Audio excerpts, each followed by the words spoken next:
இயேசு தம்முடைய ரத்தத்திலே சம்பாதித்தார். அழைத்தவர் அவர்தான். இரண்டாவதாக திருச்சபையை சம்பாதித்தது அவர்தான்.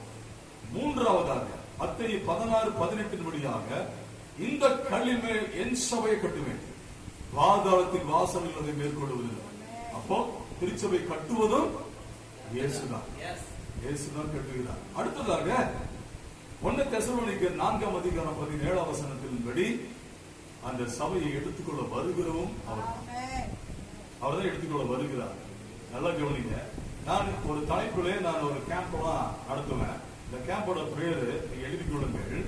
ஏதேன் தோட்டத்திலிருந்து பரலோகம் வரை, ஏதேன் தோட்டத்திலிருந்து பரலோகம் வரை திருச்சபை வழியாக. எப்படி? ஏதேன் தோட்டத்துல தொடங்கின அந்த ஒரு தோல்வி பயணம் திருச்சபையின் ஒரு வெற்றியாக மாறி இயேசு கிறிஸ்து சாத்தானுடைய தலையை நசுக்கி அந்த வெற்றியை நமக்கு கொடுத்தார். அந்த வெற்றி வீரர் நம்மோடு இருக்க விரும்புகிறார்.